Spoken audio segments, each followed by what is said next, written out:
Essa primeira experiência que o Cláudio vai nos apresentar, ela nos remete a várias questões muito interessantes, né?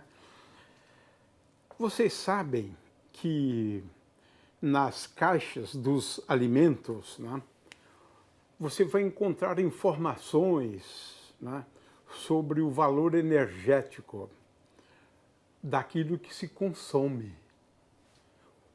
Quantas quilocalorias por 100 gramas, por copo, por uma porção, né?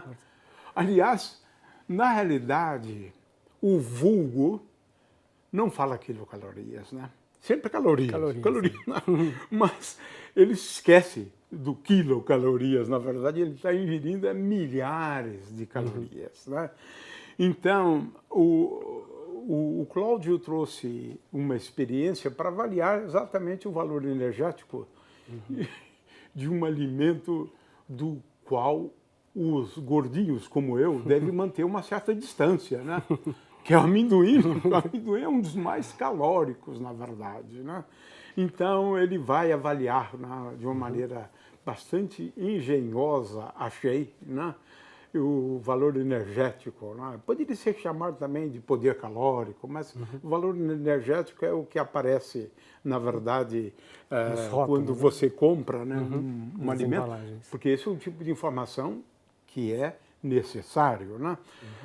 Antes da gente começar, de você começar, Cláudio, é sempre bom lembrar que caloria, na verdade, é uma unidade de energia, né? É uma unidade de energia. E ela é de cerca de 4,2, 4,18 joules, né? Então, tenha sempre em mente, né, que caloria começou, na verdade, como uma medida, né, da quantidade de calor, né? Por isso começaram com essa unidade. Mas depois se percebeu, né, que existe uma equivalência, né, entre essas duas unidades, porque na unidade do SI, a unidade de calor é o joule, porque é a mesma unidade de energia, né? Mas é muito comum realmente se falar em quilocalorias, né? E por razões históricas, acabou se tornando, então, numa unidade, né, de medida de calor, né? Pode ser assim ou pode ser em joules também, né? Então, vamos à experiência, né, do Cláudio, que eu achei muito interessante, lembrando que ela é muito relevante sobre esse aspecto, né, do valor energético daquilo que se consome, dos vários alimentos, né, à nossa disposição. Vamos lá, Cláudio. Vamos lá.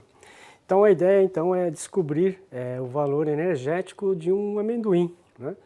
E isso aí a gente encontra tabelado, né, nos alimentos, né, quantas quilocalorias por grama, né, de alimento. Então, para essa experiência é necessário a gente conhecer quantos gramas tem isso aqui, né, a massa do amendoim. Então vamos pegar uma balança, né, digital e medir, por exemplo, a massa do amendoim. Então esse amendoim tem 0,5, né, 0,5 gramas. A gente precisa também conhecer a quantidade de água que nós vamos usar para poder descobrir a energia, né? Então nós vamos pesar a água aqui, né? Aqui deu 41,2 gramas, né, aproximadamente. E aqui o valor da massa do vidro, né, 30,8. Né? Então todos esses valores a gente vai utilizar para fazer os cálculos, tá? Então, o calorímetro, na verdade, então é para medir o valor energético da comida. Então, na verdade, o que a gente vai fazer é fazer o amendoim pegar fogo, né? Colocar o amendoim em combustão.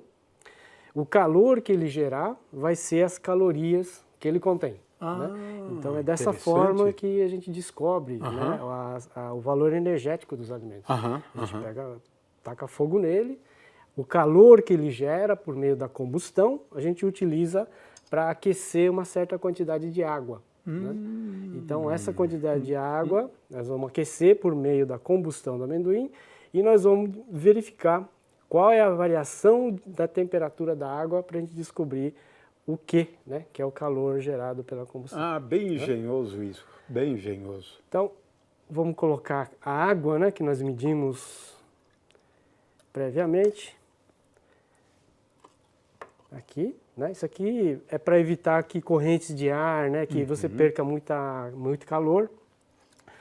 Importante. Você está mantendo o sistema isolado. Isolado, né? O máximo procurando possível. isolar da melhor maneira possível. Da melhor maneira né? possível. Claro. Né? Um bom calorímetro, né, que é feito para medir calorias, é uma coisa um pouco mais sofisticada, né? Quer dizer, é uma coisa mais isolada. E aqui a gente tem que medir previamente a temperatura da água. Né? Então aqui eu tenho uma temperatura da água de 21,8 graus. Essa é a temperatura inicial. E você conhece o calor específico da Da água, né? né? 1 caloria por grama por grau Celsius. Ótimo, porque Então, isso é essencial, né? Na sua previsão. Ah, né? sim. Nós Você vamos vai usar medir Exatamente. a diferença de temperaturas, né? Ótimo. Isso. Então vamos pegar aquele amendoim que nós pesamos, né? É importante um alfinete, né? Uma agulha espetada aqui numa rolha, né? E a gente vai espetar o amendoim. É um amendoim cru, né? Aqui. Então você vai provocar aí uma reação de combustão, né? Exatamente. Queima mesmo. do amendoim, queima Exatamente. mesmo. É. Tá certo? Até virar cinza, é isso? Até virar cinza. Depois nós vamos ver que aham. vai virar cinza praticamente, né? Então aqui demora um pouco, né? São bastante energéticas essas reações, né, de combustão, né? Ah, Na verdade, sim. uma reação de combustão, o que ela produz são fótons. Ah, Fótons, sim, sim. Fótons. Agora sim, tá um cheiro de amendoim torrado, que é uma coisa impressionante, né? Interessante. Está começando já a combustão. Mas aí você realmente tem que completar, né, essa reação para queimar todo o amendoim, né? Porque Exatamente. você pesou o amendoim, não é isso? Exato. Olha só, agora ele pegou fogo, agora é uma mesmo, reação né? Então nós de vamos colocar combustão. aqui embaixo. E aqui, Interessante. bem embaixo do tubo de ensaio, né? Olha Então só. vamos tentar aproveitar o máximo do calor gerado na combustão. E a Logicamente, temperatura vai subindo, né? vai subindo. Né? Podemos até verificar com o termopar aqui. Olha que interessante. Lógico que nós estamos perdendo por meio da fuligem, né? Porque a fuligem, na verdade, É um subproduto, né? é um combustível que não foi queimado, né? Então nós estamos perdendo aqui energia. Né? O fogão, por exemplo, de casa, quando faz muita fuligem, significa que muito gás não foi queimado totalmente. Então você está perdendo energia, né, do gás. Então, logicamente, aqui não tem isso. Agora, eu estou imaginando que aí tem a geração de muito CO2 também, né? Tem sim, CO2 Exato. e vapor d'água, né? Vapor d'água. Então aqui vamos misturar bem aqui, né, a água para homogeneizar a água. E o combustível da combustão é o oxigênio, né? Ah, sim, Aí sim. Aí o comburente, né? Ele que é tocado, o... isso. Exatamente. Tem o ar composto de oxigênio, então estamos usando o oxigênio do ar mesmo. Mas olha só, que coisa impressionante, continua queimando. Continua queimando. Nossa, praticamente. Um amendoinzinho de nada. De nada. Quanta energia tem, né? Olha só, eu nunca imaginei Bom, estamos agora para que fosse 37, tão simples, né? Sim, para medir. Observar uma coisa como essa, né? Exato. 39,8. Nós começamos de quanto a temperatura? 27, né? 27 Nossa, já tudo coisa, isso? não me lembro. Estamos nos aproximando dos 40. 40, 39,6, né? Olha só. Nossa, que coisa impressionante, muito bonita essa experiência. Praticamente queimamos todo o combustível, então 39,6 é a temperatura de equilíbrio. Então essa é a temperatura de equilíbrio, quer dizer, todo o calor gerado, né, absorvido pela água, tá? E temos a fuligem, né, que exatamente foi o combustível que não foi queimado. Houve perdas, então. Certo. Interessante. E aqui o amendoim, né? E a gente pode ver que completamente torrado. a gente na pode- verdade. Ele virou cinza, né? Virou cinza, Virou cinza. virou cinza, não tem mais nada praticamente para queimar. Então, com esses dados, a pessoa que estiver assistindo o vídeo, ele pode fazer os cálculos, né? Isso. Levando em conta a massa do vidro. Isso. Aí tem que saber o calor específico do vidro. Ah, sim, né? Porque agora você tem que levar em conta o vidro também. Porque aquece o vidro sim, também. Sim, também. Então, é a água mais o vidro. Exatamente. A conta não é tão simples assim. Não é simples, Considerar só a água, né? A elevação da temperatura da água. Porque da água o vidro. Isso, tem uma certa massa de vidro, né? Que nós medimos lá. Então, com esse calor específico do vidro, calor específico da água e a diferença de temperatura. E a diferença de temperatura. Ah, que interessante. Então, com isso, ele pode descobrir quantas quilocalorias havia nesse amendoim. Né? Interessante, muito interessante essa experiência, né? Ô Cláudio, só para encerrar, né? Mostra aí que, de fato, como você pode interromper, né? Uma reação de combustão, né? Ah, sim. Que é tirando o oxigênio, na verdade. Oxigênio, de alguma forma, né? De alguma forma, né? Você pode simplesmente assoprar, né? Assoprar. Porque aqui você tem a velocidade de combustão, né? Se você fizer o sopro do ar, você pode fazer com que... Você retira o oxigênio. Retira o oxigênio. Isso, rápido. Ok. Então, isso é interessante, para as pessoas entenderem, né? Porque quando você assopra, né, o que está acontecendo? Na verdade, você está tirando oxigênio, digamos, isso, né? Isso. Pelo menos momentaneamente, porque depois ele... Ok, mas é interessante isso. Transições de fase são muito comuns. Mas, durante uma transição de fase, ocorre uma coisa muito interessante. A temperatura permanece a mesma. Espera aí, mas você está injetando calor lá? Não está acontecendo nada? Está, né?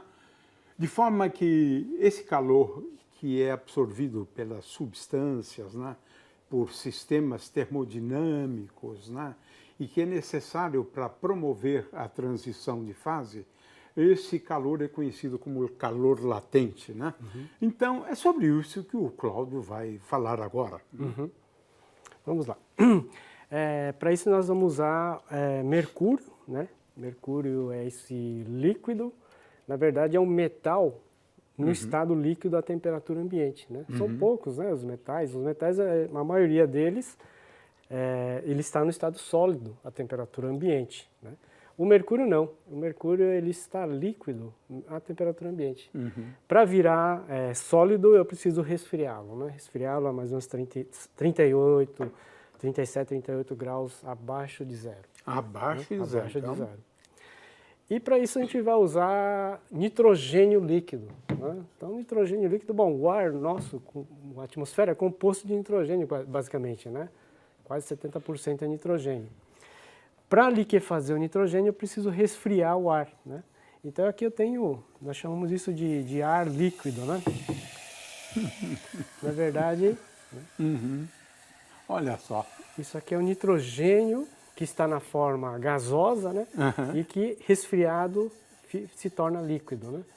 Então aqui a gente pode observar que ele praticamente evapora, né? Rapidamente em contato com a mesa. Então, nós temos aqui um termopar dentro do mercúrio, para medida de temperatura, né? E aqui a temperatura do mercúrio. Então aqui estamos com 20,6 graus, né? E nós vamos mergulhar o mercúrio dentro do nitrogênio.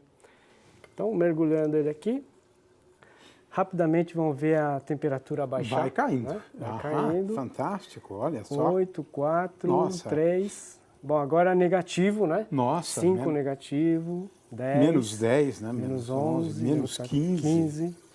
Né? Menos 16, menos 20. Menos 26, 29, 30, 31, 35, 36. Olha, 36,7, 36,8 e a temperatura se estabilizou. Agora estabilizou. Agora ele está sendo transformado. Olha aí. As duas fases, né? As duas fases. Tem ainda as duas fases. Tem as duas fases. Exatamente. Mas a temperatura permanece a mesma, durante a transição de fase. Exatamente, né? Bom, 36,8. 36... Bom, agora de novo voltou a cair. Né? 39, 30. Olha, né? Totalmente Porque sólido. ele agora já está na fase sólida, né? Exatamente. Tá, ok. Agora é calor sensível, né? Aham, Então agora ele só está mudando a Ah, temperatura. interessante, muito interessante. Menos 70 graus, menos 76, menos 80 e assim por diante, né? A temperatura vai caindo cada vez mais. Bom, então agora eu tenho mercúrio sólido. Aham. E eu posso agora fazer o seguinte. Agora você vai fazer a contrário. transição de fase oposta, não é Oposto, isso? exatamente. Você né? vai aquecê-lo. Vai né? aquecê-lo, né? Aos poucos vão passando a Isso mão aqui. é fácil, Tá? né? Ele vai aquecendo, aqui está menos 90. Ainda está ainda menos tá 90 graus Celsius. Menos né? 90 graus Celsius. Interessante. Então vamos usar um pouco aqui Agora sim, agora você está ajudando bastante mesmo. dando uma... Fornecendo calor agora. Fornecendo né? calor, exatamente. Né? Fornecendo calor. Ele vai condensando a umidade do ar, né? Por isso fica branco, né? Está 70 Já graus. está em 70 lá. Já está né? 70 graus. 65. 65, quer dizer, a temperatura vai aumentando, né? Menos 50 59, graus. 58. Interessante. Então, agora 49. Estamos nos aproximando da temperatura crítica, Crítica, sim, Uhum, exatamente. Pronto. 39,2, 38, 37. 36,9, 36,8. Temos as duas fases Agora aqui. temos as duas fases. Uma parte sólida e uma parte líquida, Líquida. coexistindo. Coexistindo. Né? Né? E agora, mesmo que eu forneça calor, a temperatura... A temperatura permanece constante. 36 né? pontos, ela não se... Encerrada a transição de fase, aí acabou. Aí acabou, exatamente. Então aqui eu tenho agora, né, praticamente todo o mercúrio no estado líquido. Então daqui para frente a tendência dele aqueceu, a temperatura aumenta. Aumenta, É isso, né? exatamente. Aqueceu, a temperatura aumenta. Isso. Não é o caso durante a transição de fase. Exato. Né? Essa era a Ele ideia, absorve então... uma certa quantidade de calor, né? Na realidade, para quebrar ligações, não é isso? Isso, isso exatamente. que Esse é o calor fundamental, né? O calor está sendo utilizado pela substância, Sim. não é isso?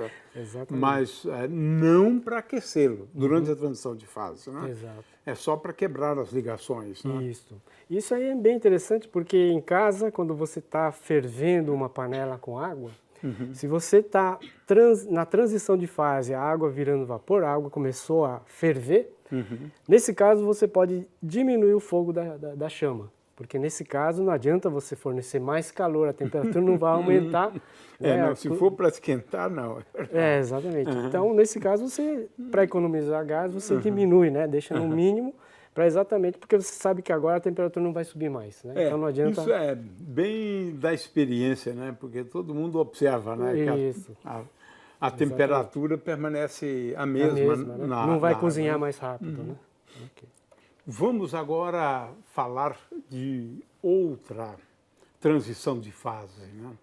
Agora a fase vapor para líquido, né? O Cláudio agora vai falar da liquefação do oxigênio, né? Esse que existe aí, é bastante abundante na realidade, né? Na atmosfera terrestre, né?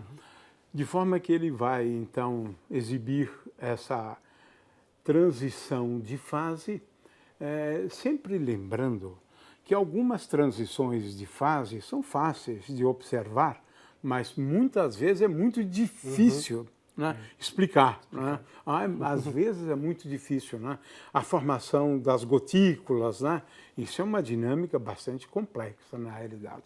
Mas o Cláudio vai ilustrar isso muito bem. É uma outra transição de fase, gás para líquido. Né? Sim. Então, a nossa atmosfera, né, a grande parte é de nitrogênio. Só que a gente não usa nitrogênio para sobreviver, quer dizer, a gente usa oxigênio, né? Na reação, o nosso organismo necessita de oxigênio, né? E o oxigênio está presente na combustão, né? Então, para produzirmos oxigênio, né, nós vamos colocar aqui nitrogênio líquido. Então, nitrogênio líquido nessa Você está derramando nitrogênio líquido aí, Exatamente. dentro da latinha. Dentro É da isso. latinha, exatamente. Ok. Né? Então a latinha vai se resfriar. Bom, aí ele vai ficar uma temperatura... Muito menor. E não sei se você observa, Gil, tá caindo umas gotas aqui, olha. Tá vendo? Umas gotinhas, né? Alguém diria, deve ser água que tá, né? Que a latinha tá furada, talvez não, mas a latinha não tá furada, né? Tá se formando um líquido aqui. Dá para ver aqui. Dá para ver. Né? Olha que interessante. Dá para ver. Alguém poderia dizer, não, como a lata está fria, está condensando o vapor de água, né? E o vapor de água está gotejando aqui. Né? Mas para verificar se de fato é água, a gente pode colocar um pouquinho de brasa aqui nessa estopa. Um pouquinho de brasa e vamos colocar aqui e apagar essa brasa com a água que está gotejando. Né? Então, na verdade, essa água aqui faz a combustão aumentar. Sim, porque o oxigênio está alimentando. Exatamente. Então, isso daqui é oxigênio, né, do ar. Nossa, que bacana. E essa temperatura fora da lata é um pouquinho maior do que a temperatura dentro da lata. Né? O nitrogênio líquido, a temperatura dele é de menos 195 graus, mais ou menos. Menos 95. 195. 195, É. nossa. E o oxigênio, para ele se liquefazer, é 183, mais ou menos. Né? Então, a espessura da lata, essa tinta aqui, é o suficiente para dar essa temperatura de 183 graus. Né? Exatamente a temperatura. Muito bonito. E aí acaba aqui formando oxigênio líquido, né? E o oxigênio é que vai alimentar o fogo. Vai alimentar o fogo, exatamente. Né? E para mostrar que a lata não está furada, né? A gente pode pegar aqui o nitrogênio, né? E colocar sobre a brasa, né? E o nitrogênio, na verdade, ele apagou a chama, né? Porque o nitrogênio logo, não é ele comburente. Evapora todo o hidrogênio. Logo interessante. Esse é o nitrogênio. Bem interessante. Então, isso aqui seria uma espécie de liquefação fracionada, né? Quer dizer, você está liquefazendo o oxigênio que tem no ar por causa da temperatura aqui na parte externa da lata, ser exatamente a temperatura de liquefação do oxigênio. Muito bom, experiência muito bonita, sim, e lúdica também.